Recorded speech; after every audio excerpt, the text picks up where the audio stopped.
C'est un suicide pour les Américains. Je pense que c'est une décision injuste. Tout ce qui se développe en Chine, c'est les Américains qui en paient.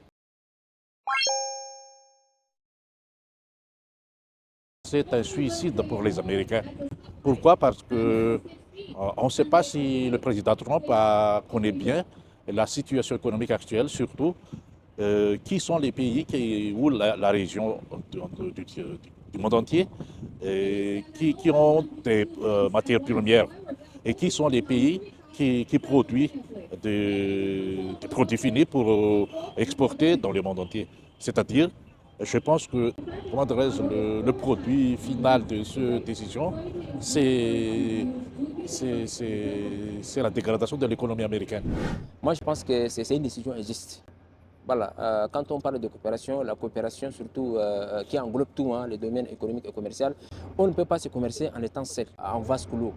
Les États-Unis, d'abord, hein, en prenant une telle décision, doivent consulter ses partenaires. Quand je dis partenaires, que ce soit les puissances, la Chine, les autres, et y compris l'Afrique. Par exemple, ces décisions, nous, en tant que pays africains, ça porte préjudice pour les pays africains parce que nos économies sont des petites économies.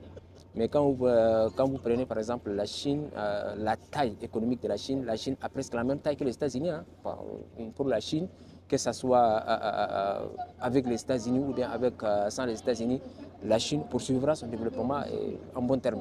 Plus que la Chine, le pays africain souffre de cette décision. Mais comme je le dis toujours, comme la Chine est là, je pense que la Chine c'est une aubaine pour nous. Voilà, non seulement pour nous, mais pour le Sud global.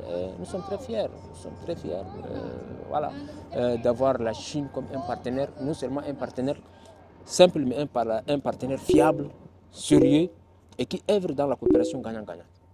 Les États-Unis, je pense que c'est ces populations qui vont subir, sinon ils auront toujours besoin de la Chine. La Chine aura toujours besoin des États-Unis. Mais ce qui est sûr, les États-Unis n'ont plus besoin de la Chine que les États-Unis. Ça veut dire quoi?